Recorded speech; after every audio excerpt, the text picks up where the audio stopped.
जी हाँ दोस्तों, थंबनेल के द्वारा आपको ये जानकारी मिल चुकी होगी कि मैं आपके लिए टीजीटी एग्जाम के लिए या पीजीटी और पीआरटी एग्जाम के लिए हिंदी की जो टॉपिक लेकर आया हूँ वो भी बिल्कुल फ्री लेकर आया हूँ, जो आपको पेड क्लास में बड़े बड़े पैकेज के साथ दिए जाते हैं, मगर मैं आपके लिए बिल्कुल फ्री लेकर आया हूँ।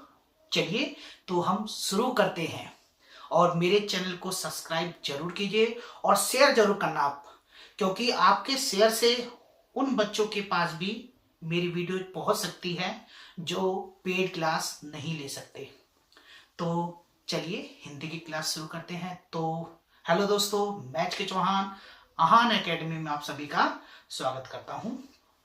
तो हमारा जो टॉपिक है हिंदी व्याकरण है और बिल्कुल हम शुरू से एंड तक करेंगे और जल्दी जल्दी लाएंगे। हम अपना सोचेंगे जल्दी जल्दी ये कोर्स हमारा कंप्लीट हो जाए, ठीक है, जो आपको केवीएस डीएसएसबी में हेल्प करेंगे। ठीक है, तो हम हिंदी का लाए हैं टॉपिक हिंदी व्याकरण। हिंदी व्याकरण में हम पढ़ेंगे वर्ण से वर्णमाला तक, वर्ण से वर्णमाला।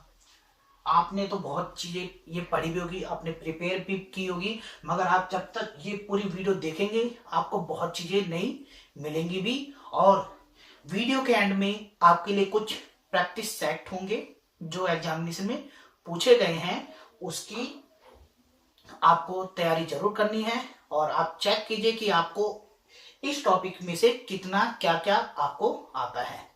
ठीक है, तो हम यहां से चलेंगे वर्ण से वर्णमाला।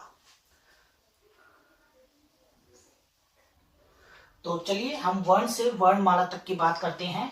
तो यहां पर मैंने लिख रखा है, बिल्कुल आप इसको नोट भी कीजिए और आप अपने नोट्स तैयार कीजिए और जो जो पॉइंट आपको बताता हूं उसको नोट कीजिए और उसको लर्न भी कीजिए। ठीक है, तो हम बात करते हैं वर्ण। ठीक है, ये कहना है भाषा की सबसे छोटी इकाई को वर्ण कहते हैं। जो हम बोलते हैं भाषा, तो उसकी सबसे छोटी इकाई जिसके और टुकड़े ना किए जा सके, याद रखना, जिसके और टुकड़े ना किए जा सके। तो हम जब इसमें बात करते हैं तो स्वर और व्यंजन होते हैं। ठीक है, स्वर और व्यंजन, जब हम स्वर और व्यंजन की बात करते हैं, जब हम इनको व्यवस्थित समूह में रख देते हैं, ठीक है, तो वो वर्णमाला बन जाते हैं। याद रखना है, वर्णमाला क्या होता है? वर्णमाला जो वर्ण होता है, ठीक है, भाषा की सबसे छोटी इकाई। जैसे हम बात करते हैं, जैसे यहां पर आप देखिए क, इसमें दूसरा साउंड नहीं आना चाहिए, क, ख, ग, घ। ठीक है, तो ये जो वर्ण होते हैं, ठीक है, जिसमें भाषा का दूसरा वर्ण या फिर स्वर और व्यंजन, ध्यान रखना, इसमें स्वर भाषा की सबसे छोटी इकाई, जिसमें और ना तो स्वर हो ना व्यंजन हो। ठीक ठीक है, यहां पर जैसे च, छ, ज, ये हमारे क्या होते हैं? ये सभी हमारे क्या होते हैं? व्यंजन, जिसको हम क वर्ग, च वर्ग, ट वर्ग, त वर्ग, प वर्ग और य वर्ग कहा जाता है। ठीक है, तो हम जैसे यहां पर मैं वर्णमाला की डेफिनेशन बता रहा हूं, जो वर्ण होते हैं, ठीक है, वर्णों के व्यवस्थित समूह,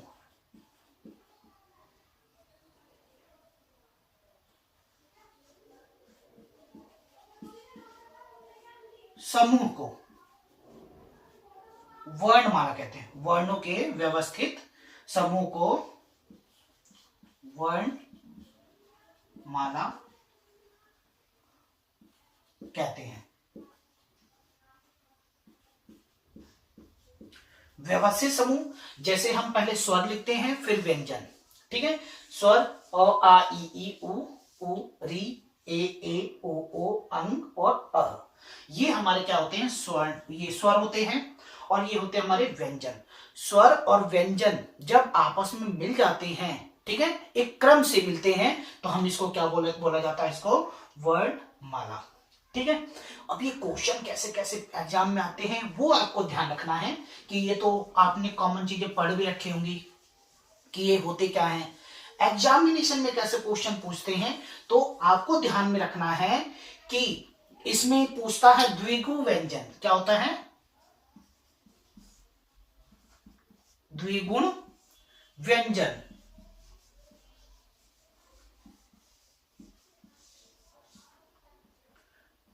द्विगुण व्यंजन, द्विगुण व्यंजन क्या होते हैं? ध्यान रखना, द्वि मतलब दो, याद रखना पूरे ये व्यंजन या स्वरों में सिर्फ दो ही होते हैं, ठीक है। द्विगुण व्यंजन क्या होते हैं? आप इसमें देखिए ड, जिसमें यहां पर बिंदी लग जाती है, ऐसे ही ढ, ये बिंदी लग जाती है। याद रखना है आपको, ड और ये ढ, ये द्विगुण व्यंजन नहीं होते हैं, ठीक है।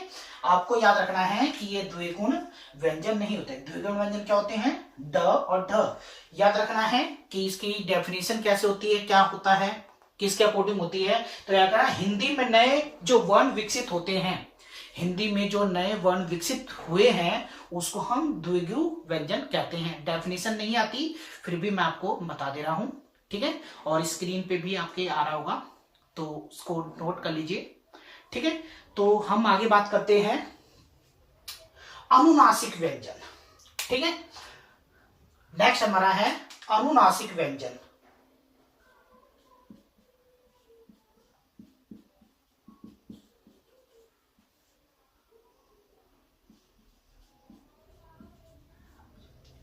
अनुनासिक व्यंजन क्या होते हैं, ठीक है। इसको एक और वर्ड से बोला जाता है, याद रखना है आपको। ये होते हैं, पेपर में आ जाता है, ये पंचमाक्षर होते हैं, पंचमाक्षर, ठीक है। मतलब जो व्यंजन होते हैं इसके जो पांचवें वर्ण होते हैं, ठीक है, ये वर्ण की बात कर रहे हैं, ठीक है। तो वर्ग के जो पांचवें वर्ण होते हैं, जैसे देखो ये पांच काउंट करोगे, ठीक है, यह वर्ग को छोड़कर आपको क च ट त प, इसके जो ये पांचवें, सॉरी, इसको अनुनासिक व्यंजन बोला जाता है, क्योंकि जब हम इसको बोलते हैं, ठीक है, तो इसका जो साउंड होता है, जो ध्वनि होती है, वो हमारे नाक से होती है, अनुनासिक, ठीक है। न ट त म, ठीक है, इसको हम अनुनासिक व्यंजन भी बोलते हैं और पक्षमाक्ष, ठीक है, पंचमाक्षर व्यंजन भी बोलते हैं। और ये पंचमाक्षर व्यंजन पेपर में आए हुए हैं, ठीक है। अनुनासिक व्यंजन को ही पक्षमाक्षर व्यंजन कहते हैं। तो ये ऑप्शन में आपके आ सकता है, इसमें से एक हटा दे, इसमें से हटा दिया और आपसे पूछ लिया कि इसमें से कौन से पक्षमाक्षर व्यंजन नहीं है या है, तो आपको ये चीजें लर्न कर लेनी है। तो ये हमारे क्या होते हैं, जो पांचवे होते हैं, ठीक है, जो पांचवे व्यंजन होते हैं उसको हम अनुनासिक व्यंजन कहते हैं। क्लियर? चलिए नेक्स्ट हम बात करते हैं, इसमें आते हैं घोष और अघोष। बिल्कुल, बहुत अच्छी, ठीक है, आपने नोट किया होगा, आपको मैं बता रहा हूं। नेक्स्ट होता है बेटा, इसमें याद रखना है आप सभी को, घोष और अघोष।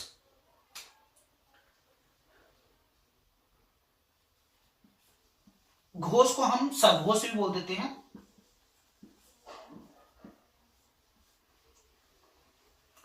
घोष को हम सघोष बोल देते हैं, और दूसरा होता है अघोष, ठीक है। ये दो पार्ट हमारे रहेंगे और इन दो पार्टों को अच्छे से समझना, क्योंकि ये भी इस टॉपिक से क्वेश्चन पूछे गए हैं। घोष और अघोष आपको याद रखना है, ये आपको लिख लेना है कि जो वर्ग की बात की गई है, वर्ग के पहले और दूसरे जो व्यंजन होते हैं, ठीक है, वर्ग के पहले और दूसरे व्यंजन,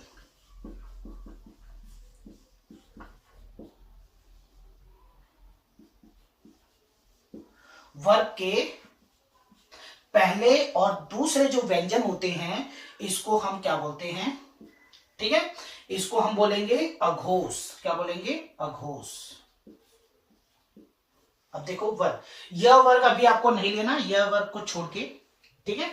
आपको देखो पहले और दूसरे, क ख च छ त ठ त प प फ, ये जो हमारे को व्यंजन दिए हुए हैं, इसको अघोष व्यंजन कहते हैं, ठीक है। और बाकी जो बच गए उसको क्या कहते हैं, सघोष या फिर घोष। वर्ग के अब देखो पहले दूसरे तो हमने ले लिए, तो बचा क्या, तीसरा, चौथा और पांचवा, ठीक है। तीसरा, चौथा और पांचवा, इनको हम क्या बोलते हैं, वर्ग के तीसरे, चौथे और पांचवें व्यंजन क्या कराते हैं, सघोष या घोष, ठीक है। समझ में आ गया होगा आप सभी को। तो ये जो टॉपिक आपको मैं बता रहा हूं इसको अच्छे से समझना, ठीक है। तीसरे, चौथे, हर वर्ग के तीसरे और चौथे जो व्यंजन होते हैं उसको हम क्या बोलते हैं, घोष या फिर सघोष, ठीक है। नेक्स्ट हम बात करते हैं आगे। टॉपिक आप बस समझिए कैसे कैसे हो रहे हैं, ठीक है, और आपको बहुत अच्छे से समझ में भी आएगा। और प्लीज आप इसको नोट जरूर करिए। आप इसे नोट करेंगे तो आपका नोट्स भी तैयार होगा, और जब आपको एग्जाम देना होगा तो आप क्या करेंगे, सीधा अपना नोट्स खोलिए और तैयार करना शुरू करिए, और जल्दी जल्दी तैयार भी होगा आपका, ठीक है। तो नेक्स्ट हमारा आता है प्राण, अल्प प्राण, ठीक है, अल्प प्राण, और आता है महाप्राण।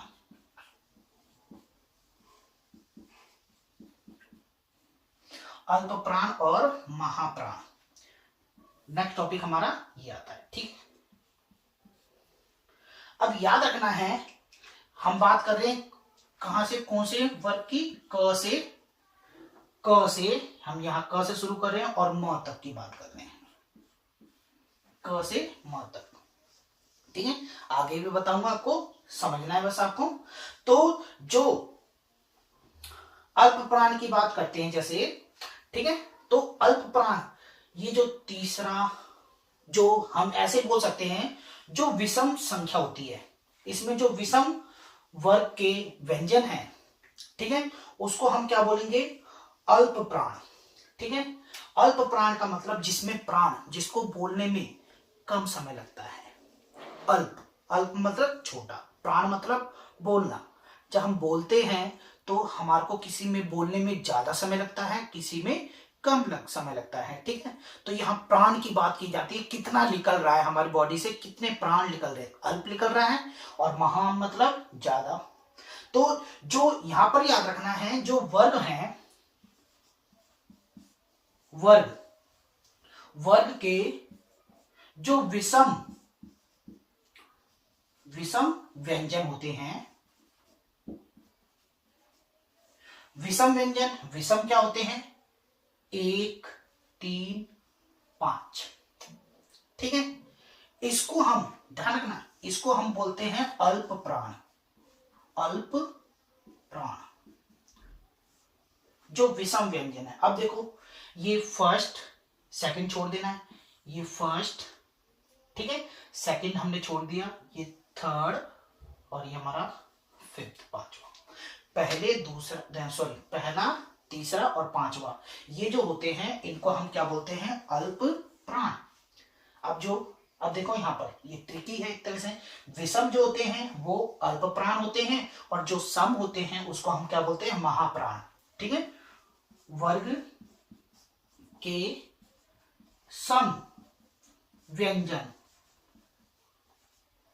वर्ग के जो सम व्यंजन है, सम 2, 4, 2 और 4, जैसे ख, घ, ठीक है, जिसको बोलने में हमारे को ज्यादा समय लगता है, तो ये हमारे क्या है, महाप्राण।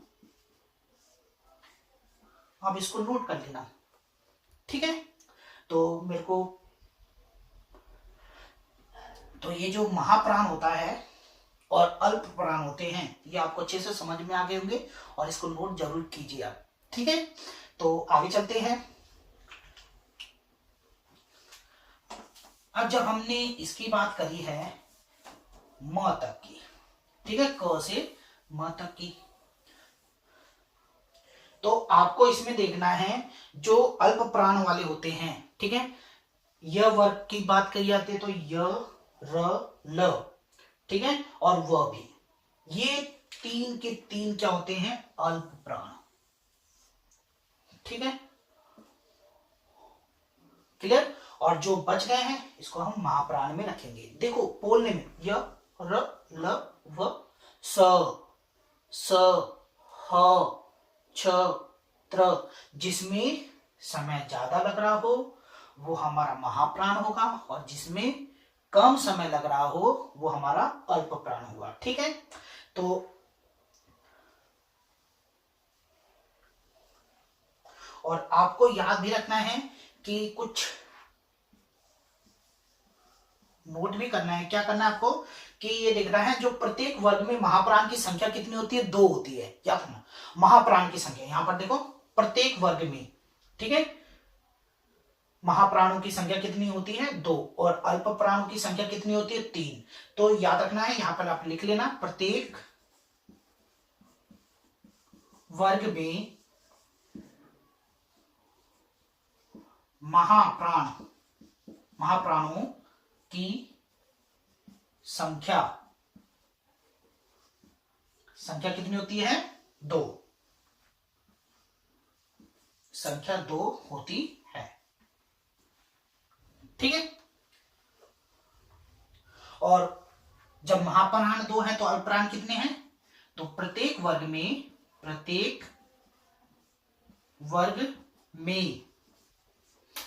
अल्प प्राणों की जो संख्या होगी वो कितनी होगी, 3 होती है, ठीक है। किसको, य वर्ग को छोड़कर, याद रखना, ये भी लिख लेना, य वर्ग को छोड़कर,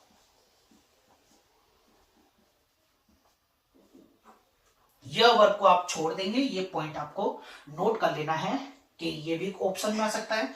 प्रत्येक वर्ग में महाप्राणों की संख्या कितनी होती है, 2, और अल्पप्राणों की संख्या कितनी होती है, 3, ठीक है, और यह वर्ग को छोड़कर, ठीक है।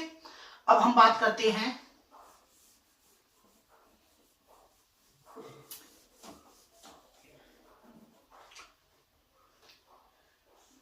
स्पर्श व्यंजन की, बात करते हैं किसकी, स्पर्श व्यंजन।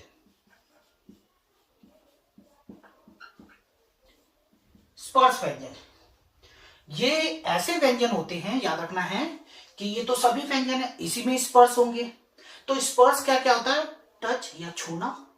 तो हमारी जो जिह्वा है, जिह्वा जिसको हम जबान बोलते हैं, ये हमारे मुख के अलग अलग भागों को स्पर्श करती है, छूती है, जिसको हम स्पर्श व्यंजन कहते हैं। और ये तो सभी है हमारे हैं। तो आपको याद रखना है जो स्पर्श व्यंजन है, ठीक है, जो हमारा क वर्ग है, जो क वर्ग है, ठीक है, जो क वर्ग की बात करते हैं तो ये कंठ, ठीक है, इसको सॉरी ये क्या बोलते हैं, कंठ, मतलब कंठ को जब हम इसका उच्चारण करते हैं तो ध्यान रखना जो हमारी ध्वनि, जो साउंड है, वो बाहर कहां से आ रहा है, कहां वाइब्रेशन हो रहा है, कहां टच कर रहा है। तो याद रखना है कि जो क वर्ग होता है ये कंठस्थ व्यंजन भी बोल देते हैं या कंठ व्यंजन भी बोल देते हैं। तो याद रखना है क, ये क ख जो ध्वनि होती है, जो साउंड होता है, वो निकल कहां रहा है, कहां टच कर रहा है, तो ये हमारे कंठ को, ठीक है, इसको हम कंठस्थ व्यंजन भी बोल देते हैं और कंठ, ठीक है। फिर हमारा आता है च वर्ग। च वर्ग की बात करते हैं। जो च वर्ग होता है, अब बोलोगे तालव, ठीक है, इसको हम तालव्य व्यंजन बोलते हैं।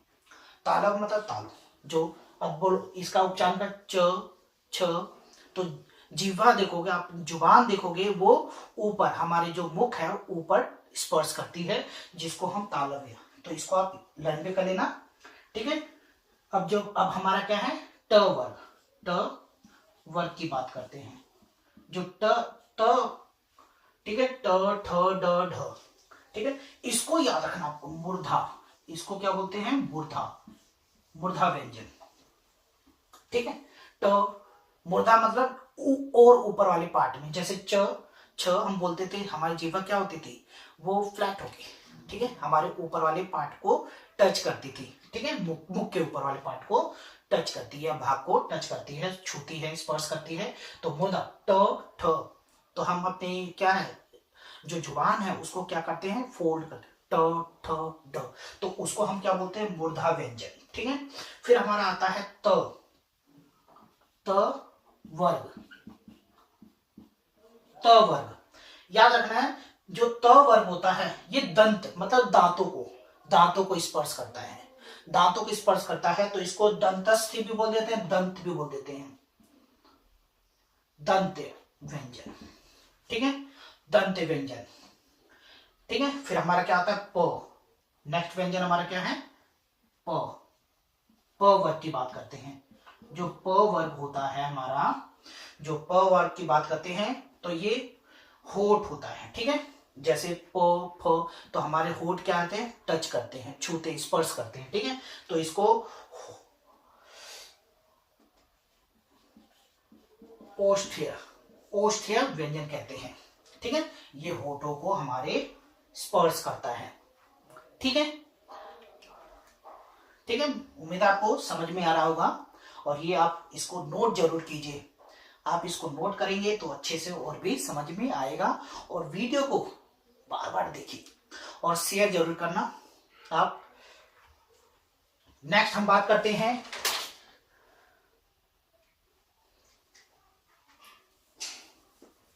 मैं इसको रब कर रहा हूं, आप नोट करते रहिएगा। नेक्स्ट हमारा क्या होता है बेटा, याद रखना, वर्तय, वर्तस्य व्यंजन। ठीक है, वर्तस्य व्यंजन क्या होते हैं, जो हमारी जीवा की जो नोक होती है, ये हमारे दांतों को स्पर्श करती है। ठीक है, तो उसको वर्तस्य बोला जाता है। तो याद रखना, ये क्या कौन कौन से होते हैं, स, ठीक है, र, ल और जो, ये होते हैं। ठीक है, इसको हम बोलते हैं वर्तस्य व्यंजन। ये याद रखना है, इनकी संख्या कितनी होती है, 4 होती है। ठीक है, कि ये वर्गों में, व्यंजनों में पूरे 4 होते हैं। ठीक है, नेक्स्ट हम बात करते हैं, नोट करते रहना आप, हम बात करते हैं स्वरों की, स्वर। ठीक है, यहां पर लिखा हुआ है स्वर। ठीक है, तो जो स्वर होते हैं, ठीक है, हम आपको याद रखना है, जो स्वर होते हैं, स्वरों की संख्या, स्वरों की संख्या,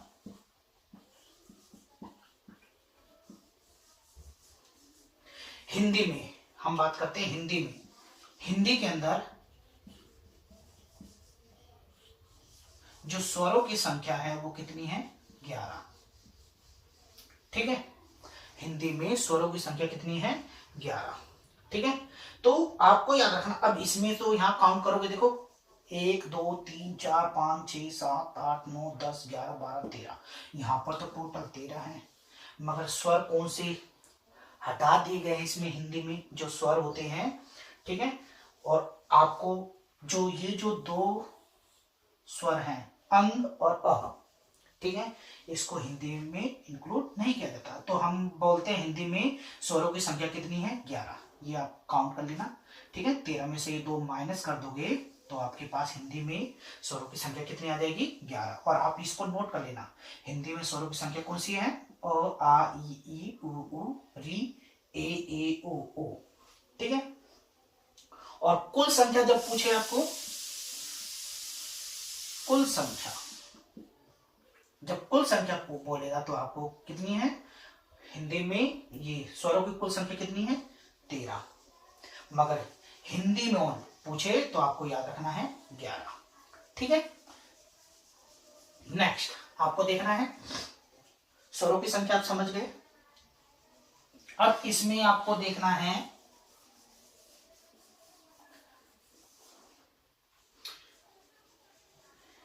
नेक्स्ट,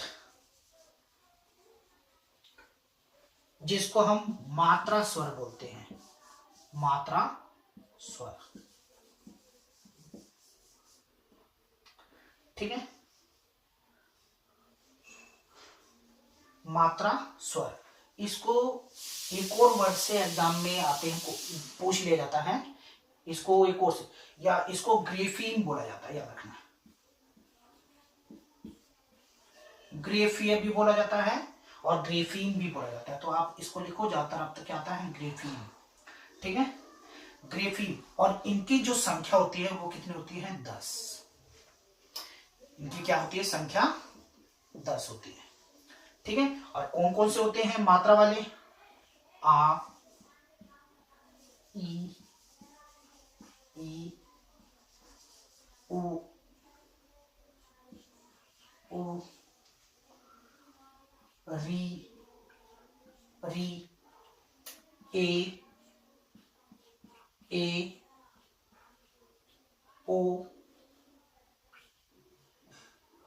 आओ, ठीक है। तो ये होते हैं हमारे, की संख्या कितनी है, 1 2 3 4 5 6 7 8 9 10, तो इनकी संख्या कितनी होती है, 10।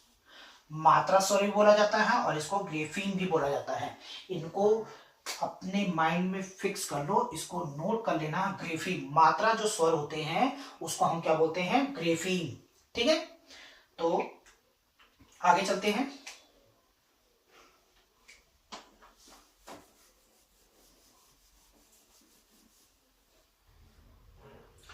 अब यहां पर ये दो स्वर बच जाते हैं हमारे पास, ठीक है। इन दो स्वरों को जब हम उसमें इंक्लूड नहीं कर रहे हैं तो ये क्या होते हैं, इसको अयोगवाह बोला जाता, ठीक है, अयोगवाह स्वर, ठीक है। तो ये जो अन्य ध्वनियां जो बच जाती हैं, हमारा अंग और अह, मात्रा स्वर भी अलग, मात्रा स्वर में भी इंक्लूड नहीं किया जाता, तो ये क्या होते हैं, अयोगवाह, ठीक है। अयोगवाह, इसको अच्छे से नोट कर लीजिएगा, ठीक है। अंग और अह, ये दो स्वर हमारे क्या कहलाते हैं, अंग और अह, ठीक है। ये हमारे क्या कहलाते हैं, अयोगवाह, ठीक है। नेक्स्ट हम बात करते हैं आगे।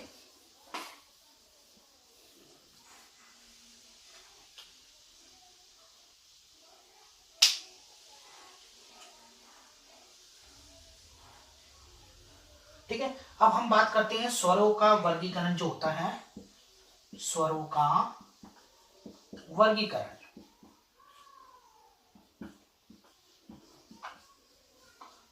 अब वर्गीकरण क्या होता है, बंटवारा, भाई कैसे बांटा गया है, ठीक है। तो हम बात करते हैं एक मुख विवर, मुख विवर, मुख विवर, इस चीज को अच्छे समझना। स्वरों का जो वर्गीकरण होता है, एक मुख विवर, मुख विवर मतलब मुख के खुलने के आधार पर, मुख विवर क्या होता है, मुख के खुलने के आधार पर। तो खुलने के आधार पर हम कितने पार्टों में रखा जाता है या कितने पार्टों में रखा गया है इसको, तो आपको ये नोट कर लेना है। मैं इसको यहां पर रख करता हूं, अगर कोई पार्ट इसमें बचा होगा तो मैं आपको बताऊंगा।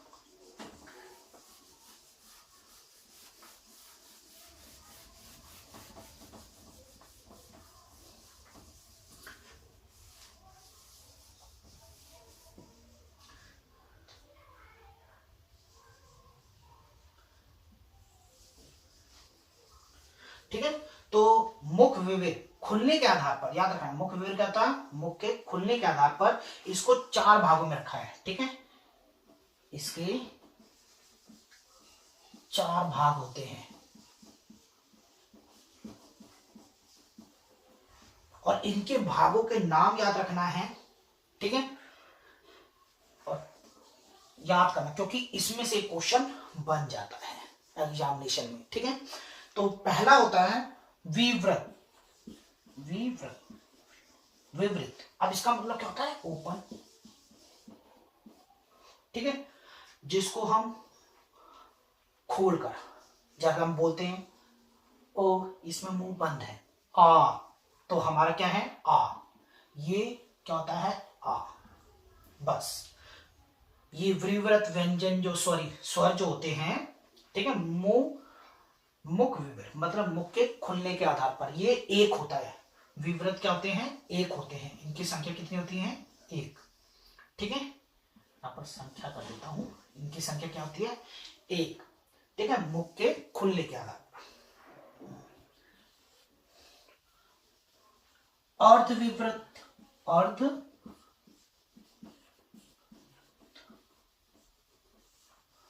अर्धविवृत का मतलब क्या होता है, हाफ ओपन, हाफ ओपन, जिसमें हमारा मुख विवृत क्या होता है, आधा खुलता है।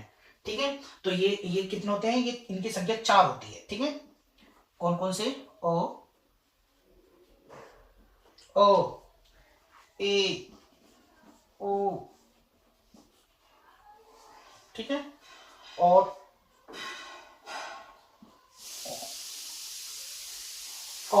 ए ओ। ठीक है, इसमें हमारा जो मुख है वो हाफ खुलता है, आधा खुलता है। ठीक है, और तीसरा होता है हमारा संवृत, ठीक है, जिसमें क्या होता है, ये क्लोज होता है, मुंह क्या होता है, क्लोज, बंद। इनकी संख्या भी कितनी होती है, 4 होती है।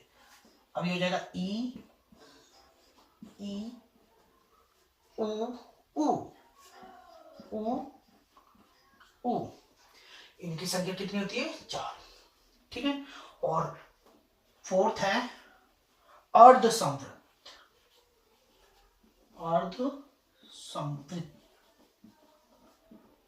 ठीक है, ये भी क्या होता है,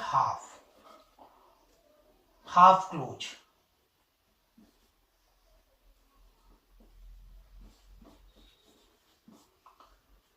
जो आधे क्या होते हैं, बंद होते हैं। और इनकी संख्या कितनी होती है, 2, ए और ओ।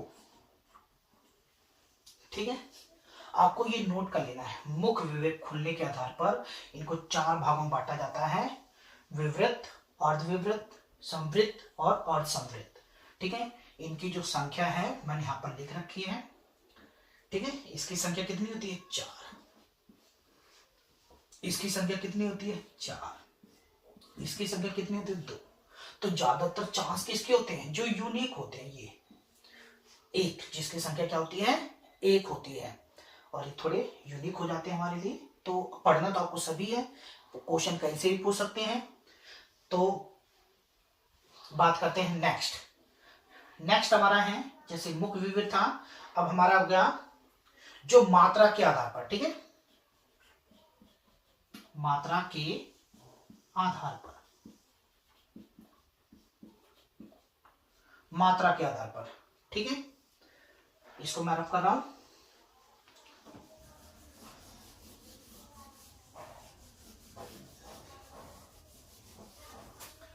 हमारा है ये मात्रा के आधार पर। अब मात्रा के आधार पर इसको 3 भागों में बांटा गया है। कितने भागों में, 3 भागों में। मात्रा के आधार पर इसको 3 भागों में बांटा गया है। ठीक है, हम बात कर रहे हैं मात्रा के आधार पर। ठीक है, मात्रा के आधार पर 3 भाग कौन से हैं, नंबर 1 ह स्वर, ठीक है, ह स्वर। दूसरा होता है दीर्घ स्वर, और थर्ड होता है हमारा प्लुप्त स्वर। ठीक है, इसको हम प्लुप्त स्वर, ह स्वर, दीर्घ स्वर और प्लुप्त स्वर। ठीक है, और याद रखना है, इसको डेफिनेशन तो रहती नहीं, फिर भी मैं यहां बता रहा हूं। ह स्वर क्या होते हैं, जिसके उच्चारण में एक मात्रा का समय लगता है, जिसके उच्चारण में एक मात्रा का समय लगता है, मतलब कम समय लगता है। ठीक है, दीर्घ स्वर, जिसके उच्चारण में 2 मात्रा का स्वर लगता है, 2 मात्रा का समय लगता है। ठीक है, मतलब अधिक, दीर्घ मतलब अधिक, हस्व मतलब कम। ठीक है, जिसके उच्चारण में कम समय लगता है उसको ह स्वर बोलते हैं। दीर्घ जिसके उच्चारण में अधिक समय लगता है, और प्लुत में जिसमें सबसे अधिक लगता है, 3 मात्रा या इससे अधिक। ठीक है, 1 मात्रा, 2 मात्रा और 2 से अधिक। ठीक है, ये इसको याद रखना है। ठीक है, तो इसकी डेफिनेशन लिख लेना। मैंने बताया आपको, जिसके उच्चारण में 1 मात्रा का समय लगता है या सबसे कम समय लगता है। ठीक है, उसको हम बोलते हैं ह स्वर। जैसे एग्जाम्पल बता रहा हूं यहां पर, इसका एग्जाम्पल यहां लिख दूंगा मैं, ओ। ठीक है, ओ, ई, उ और री, ये 4, इसको हम बोलते हैं ह स्वर। ठीक है, दीर्घ स्वर जिसके उच्चारण में ज्यादा समय लगता है, तो ये क्या होगा, आ, ई। ठीक है, उ, उ, ए, ए, और कौन सा बचा, ओ,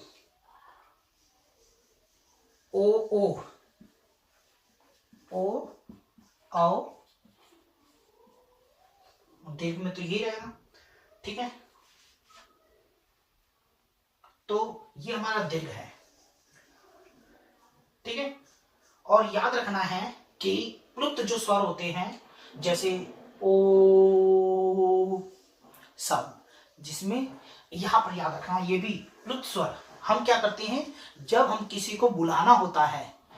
ठीक है, जब हम किसी को बुलाते हैं तो हम अपने साउंड को क्या करते हैं, खींचते हैं। ठीक है, लंबा करते हैं, अपने ध्वनि को क्या करते हैं, खींचते हैं, लंबा करते हैं। ठीक है, जैसे ओ। ठीक है, तो बुला के देखना तो आपको पता चल जाएगा। तो ये बुलाने के लिए भी होता है। ठीक, जब हम अपने ध्वनि को खींचते हैं। ठीक है, तो याद रखना है कि जो ह स्वर होते हैं और दीर्घ स्वर होते हैं, ठीक है, अगर इसमें एक मात्रा जोड़ दी जाती है, ठीक है, कौन सी मात्रा, जिसको हम दीर्घ में, ठीक है, अगर आ, ओ, इसमें ये चिन्ह, इस चिन्ह को जोड़ दिया जाता है तो ये क्या होते हैं, प्लुत स्वर हो जाते हैं। ठीक है, प्लुत स्वर में याद रखना है ये चिन्ह जोड़ा जाता है। अगर ये जोड़ दिया जाता है तो उसका उच्चारण क्या होता है, लंबा हो जाता है, बहुत बड़ा हो जाता है। इसको हम बोलते हैं प्लुत स्वर। तो याद रखना है ये जो चिन्ह, इसका ये चिन्ह याद रखना है। ये जो चिन्ह होता है इसको आपको याद रखना है कि मैं ये जो ह स्वर है, दीर्घ स्वर है, इनको प्लुत स्वर बना सकता हूं। इसके आगे जैसे मैंने आ जोड़ा, ठीक है, ई,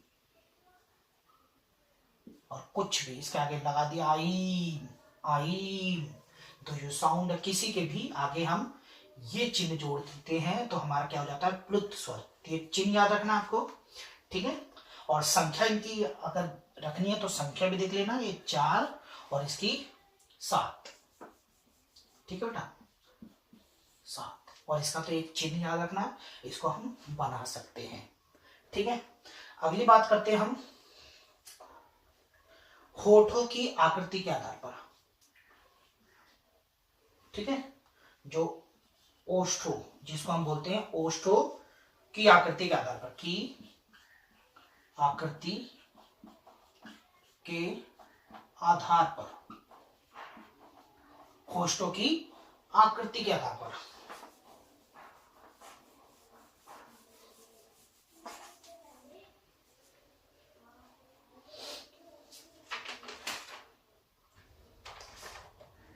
होस्टों की आकृति के आधार पर हम इसको 2 भागों में रखते हैं। ठीक है, 2 भाग, इसको 2 भागों में रखते हैं। ठीक है, एक वृत्ताकार और एक अवृत्ताकार, एक वृत्ताकार और दूसरा अवृत्ताकार।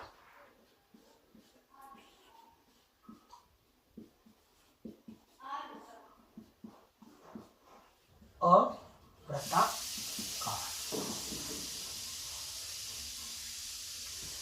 वृत्ताकार और अवृत्ताकार।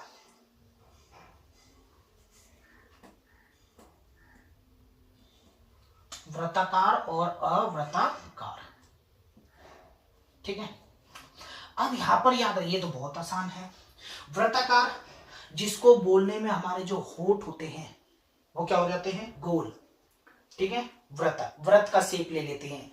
वृत्ताकार मतलब जो गोल शेप ले लेता है।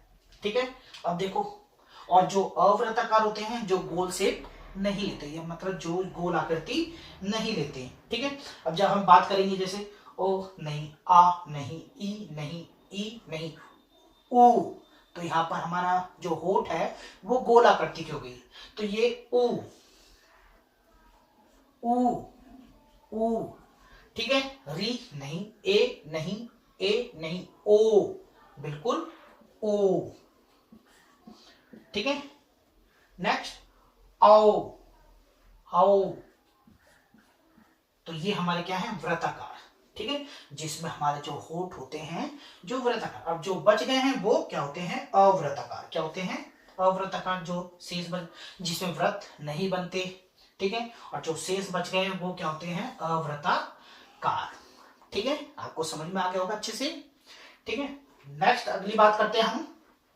इसको रब करता हूं मैं, इसको रब करते हैं।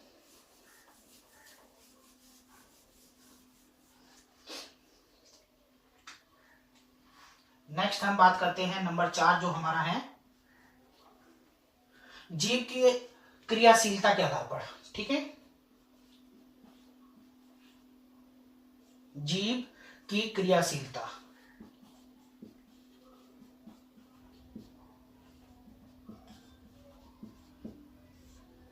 के आधार पर, जीव की क्रियाशीलता के आधार पर। ठीक है, इसको हम 3 भागों में बांटते हैं। अग्र स्वर, मध्य स्वर और पश्च स्वर। ठीक है, पश्च स्वर। ठीक है, इसके कितने भाग होते हैं, 3। याद रखना, इसको 3 भागों में बांटा गया है, अग्र, मध्य और पश्चिम। ठीक है, याद रखना है जो अग्र स्वर होते हैं इनकी जो संख्या होती है 5 होती है। इनकी संख्या कितनी होती है, 5। अग्र स्वरों की संख्या 5 होती है। अग्र स्वरों की संख्या 5 होती है। ठीक है, तो अग्र मतलब जिसमें हमारी जो जिह्वा होती है वो आगे वाले भाग को स्पर्श करती है। मध्य मतलब बीच वाले भाग, तो पश्चिम मतलब पीछे। ठीक है, तो जो, ठीक है, इसका उच्चारण कहते हैं ना, इन स्वरों का उच्चारण करते समय जीव के आगे वाले भाग में कंपन उत्पन्न होते हैं। कंपन भी याद रखना, स्पर्श भी और कंपन भी। तो जीव के आगे वाले भाग में कंपन उत्पन्न होती है, उसको हम अग्र स्वर बोलते हैं। तो ये हमारा क्या हो जाएगा, ई, ई, ई, ई, री, री और ए और ए। ठीक है, ये हमारे क्या होते हैं, अग्र स्वर, ई, री, ए। ठीक है, मध्य स्वर कंपन याद रखना क्या होती है, मध्यम होती है, और इनकी संख्या कितनी होती है, 1। तो मध्य स्वर याद रखना है कि देखो ये ऑप्शन में भी दे दे कि कौन से अग्र स्वर हैं। ये 3 दे दिए स्टार्टिंग के ही, ये हटा दिया। हमारे को पता है इसमें से कोई सा भी एक हटा देंगे, वो कहेंगे अग्र स्वर नहीं है। इसमें से कौन सा अग्र स्वर नहीं है, तो आपको याद रखना है, अग्र स्वर अच्छे से लर्न कर लेना है। ठीक है, जो मध्य स्वर होती है इनकी संख्या क्या होती है, 1। कौन सा होता है, अ। ठीक है, अ, ये हमारे क्या होते हैं, मध्य स्वर। और पश्च स्वर, इनकी संख्या भी कितनी होती है, 5 होती है। कौन कौन से, अब देखो, आ, ओ, ठीक है, आओ, और कौन सी, ऊ, ऊ, ये 5 होते हैं। ठीक है, अग्र स्वर, मध्य स्वर, पश्च स्वर। तो ये संख्या याद रखना है, संख्या भी पूछ लेते हैं, तो इनकी संख्या कितनी कितनी होती है, संख्या आपको याद करना है कि इनकी संख्या कितनी होती है। ठीक है, और हम आगे बात करते हैं। नेक्स्ट रफ कर रहा हूं इसको।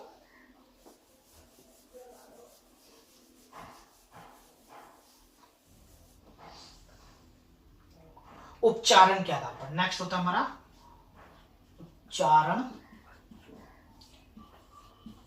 के आधार पर। उच्चारण के आधार पर, ठीक है।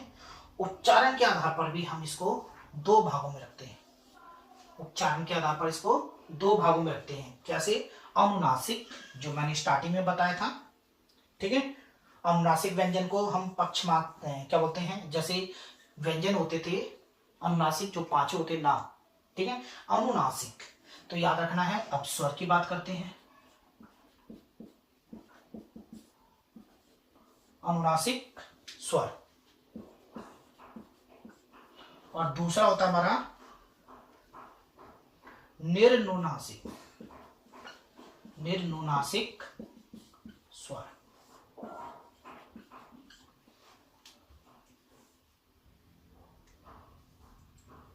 ठीक है, तो याद रखना, नासिक मतलब जिसका उच्चारण करते समय जो वायु होती है, जो हवा होती है, मुख और नाक दोनों के साथ बाहर निकलती है, उसे अनुनासिक।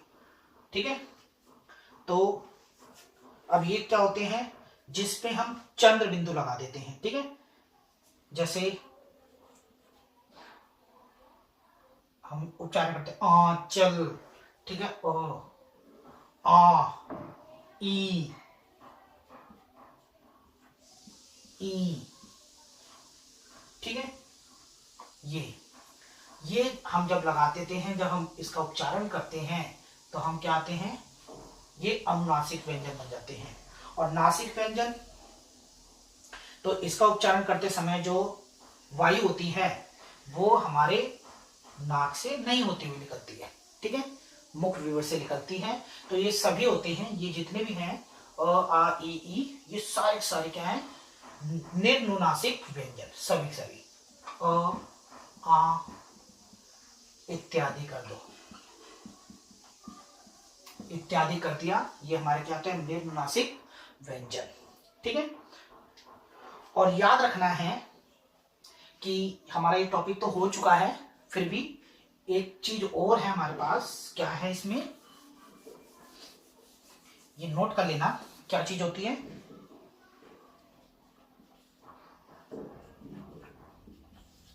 क्या, सभी स्वर, जो जितने स्वर होते हैं, ये पेपर में भी है, याद रखना, सभी स्वर, ठीक है, जो सभी स्वर होते हैं वो अल्प प्राण होते हैं, अल्प प्राण।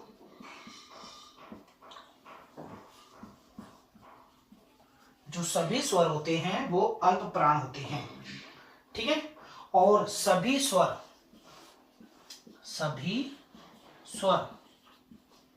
अगर घोष सघोष की आ जाए, ठीक है, या अघोष आ जाए, घोष अघोष, ठीक है, तो याद रखना जो सभी स्वर होते हैं वो सघोष, या इसको हम क्या बोलते थे, घोष में बोल देते हैं, घोष होते हैं। ठीक है, तो उम्मीद करता हूं कि आपको ये क्लासेस अच्छी लगी होगी और आपने मेरी क्लास से आपने कुछ जरूर सीखा होगा। ठीक है, तो आप इस वीडियो को ज़्यादा से ज़्यादा शेयर करें और प्रैक्टिस सेक्शन जरूर कीजिए आप, और हो सके तो आप मेरे टेलीग्राम चैनल को भी सब्सक्राइब करें। आइए और उस पर अपनी प्रैक्टिस की तैयारी भी कीजिए, प्रैक्टिस भी कीजिए, और तैयारी से आपकी अच्छी होगी। तो मिलते हैं नेक्स्ट वीडियो में। Thank you.